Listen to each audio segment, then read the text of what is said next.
জাতীয় পর্যায়ে লালন শাহের ১৩৫তম তিরোধাম দিবস পালন উপলক্ষে নারায়ণগঞ্জ শিল্পকলা একাডেমির ব্যবস্থাপনায় পহেলা কার্তিক শুক্রবার সন্ধ্যায় কেন্দ্রীয় শহীদ মিনারে আলোচনা সভা ও সাংস্কৃতিক অনুষ্ঠানের আয়োজন করে নারায়ণগঞ্জ জেলা প্রশাসন। প্রধান অতিথি হিসেবে উপস্থিত ছিলেন অতিরিক্ত জেলা প্রশাসক সার্বিক মোহাম্মদ আলমগীর হোসাইন। বিশেষ অতিথি ছিলেন ডক্টর রুম্মন রেজা। সভাপতিত্ব করেন নারায়ণগঞ্জ জেলা কালচারাল অফিসার শারমিন জাহান। সংক্ষিপ্ত আলোচনা শেষে লালন শাহের গানে মাতোয়ারা হয়ে যায় পুরো শহীদ মিনার প্রাঙ্গণে হাজারো দর্শক। বর্তমান সরকার প্রথমবারের মতো লালন তিরোধাম দিবস যে উদযাপনের যে সিদ্ধান্ত নিয়েছে, এই সিদ্ধান্তের সার্থকতা আমরা আজকে সামনে দেখতে পাচ্ছি। আমরা ওনার গান যখন শুনি তখন খুব আবেগ আক্রান্ত হই, আবেগে অনেক কথা চিন্তা ভাবনা করি, কিন্তু ওনার জীবনী সম্পর্কে বা ওনার চিন্তা সম্পর্কে ওইভাবে আসলে এইরকম গ্যাদারিংয়ে এত মানুষের সামনে বললে সকলের ভালো লাগবে না। আমরা খুব শীঘ্রই আমরা আমাদের অনুষ্ঠান শুরু করব। আপনারা যার জন্য অপেক্ষা করছেন সেটা শুরু করে দিব, কিন্তু তার আগে একটু আনুষ্ঠানিক কিছু কথা বলতে হয়, সেই জন্যই বলা। আজকের অনুষ্ঠানের সম্মানিত প্রধান অতিথি আমাদের মান্যবর জেলা প্রশাসক স্যার জনাব মোহাম্মদ জাহিদুল ইসলাম মিয়া স্যার এখানে আসতে চেয়েছেন, কিন্তু রাষ্ট্রীয় একটা কাজের কারণে তিনি এখানে আসতে পারলেন না। স্যার এখানে থাকলে অনেক ভালো লাগতো। তারপরেও আমরা সুন্দরভাবে এই অনুষ্ঠানটা চালিয়ে যেতে চাই। আপনাদের সহযোগিতা দরকার। এই ধরনের একটা অনুষ্ঠানে সবসময় আপনাদের যারা দর্শক থাকে তাদের সহযোগিতা খুবই দরকার হয়। আপনারা খুব শান্তভাবে ধীর স্থিরভাবে আমাদের আজকের এই অনুষ্ঠানটা উপভোগ করবেন। আপনাদের সকলকে ধন্যবাদ জানাচ্ছি এই আসার জন্য, এবং একই সাথে সাথে আজকের এই আনুষ্ঠানিকভাবে আজকের লালন তিরোধাম দিবস এর শুরু করার জন্য আমাদের আয়োজক কমিটিকে অনুরোধ জানাচ্ছি। সকলকে ধন্যবাদ। গানের মেলায়, প্রাণের মেলায় সবাইকে শুভেচ্ছা। আজকের দিনটি আমাদের জন্য এটি অন্যরকম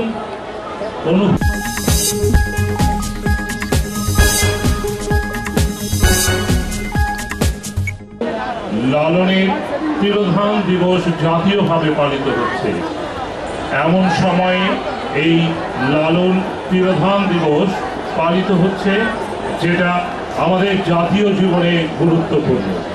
আজ 17ই অক্টোবর 250 বছর আগে, আমরা 241 বছর আগে ঝিনাইদহের হরিণাকুণ্ডে লালন জন্মগ্রহণ করেন এবং তিনি 116 বছর তার জীবনকাল।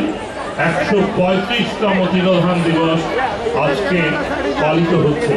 প্রতিটি গানে লালন কিভাবে দ্বিধাহীন কণ্ঠে আজকে থেকে 150-200 বছর আগে মানবিকতার সত্যের পতাকা উড়িয়েছেন স্বাধীনভাবে, এবং দ্বিধাহীন চিত্তে তিনি উচ্চারণ করেছেন দীপ্ত কণ্ঠে, সবার উপরে মানুষ সত্য, তাহার উপরে নাই। এবং এই সত্যকে ধারণ করে এই মানুষের ভেতরে মনুষ্যত্ব জাগিয়ে তোলার আয়োজনে যুক্ত হওয়ার জন্য সবাইকে অনুরোধ জানাচ্ছি। আমাদের ভেতরের সৌন্দর্য জেগে উঠুক লালন চর্চার মাধ্যমে। আমরা এটি সুন্দর, শান্তিপূর্ণ স্বপ্নের বাংলাদেশ গড়ে তোলার মধ্য দিয়ে আজকে লালন এর এই তিরোধাম উৎসবে বা তিরোধাম ও পালন অনুষ্ঠানে লালনকে শ্রদ্ধার সঙ্গে স্মরণ করছি। লালনের চিন্তা ছড়িয়ে পড়ুক সবার মাঝে। সবাইকে ধন্যবাদ। ও জেলা শিল্পকলা একাডেমি নারায়ণগঞ্জ এর ব্যবস্থাপনায় লালন সাইজির 125তম তিরোধাম দিবস উপলক্ষে আজকের এই আয়োজনে মঞ্চে উপবিষ্ট আছেন আমাদের এই অনুষ্ঠানের উদ্বোধক অতিরিক্ত জেলা প্রশাসক সার্বিক স্যার এবং ডক্টর রুম্মন রেজা মহোদয়, এবং আমাদের মঞ্চের সামনে উপবিষ্ট সুধীবৃন্দ সকলকে শুভেচ্ছা জানাচ্ছি এবং আমাদের অনুষ্ঠানে স্বাগত জানাচ্ছি। আপনাদের মাঝে একটু পরেই অনুষ্ঠিত হতে যাবে লালন সাইজির 125তম দিবস তিরোধাম দিবস উপলক্ষে আজকের আয়োজন।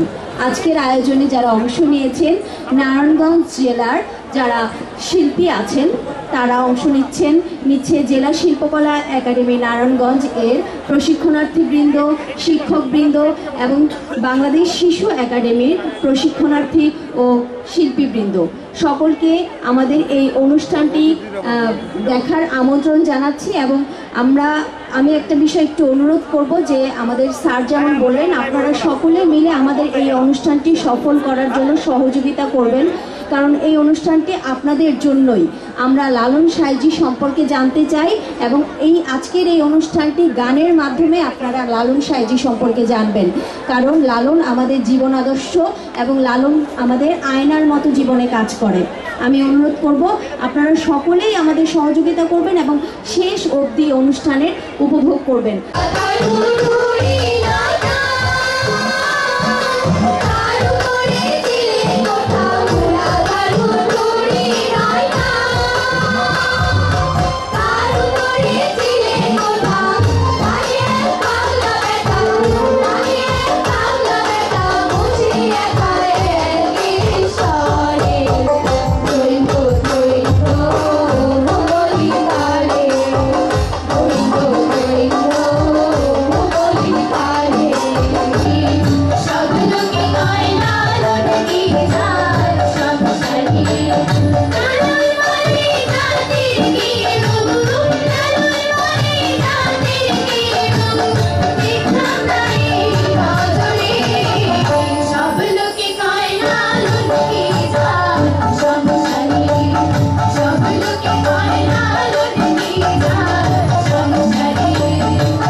Report Shahjahan Chowdhury, NAN TV, Narayanganj.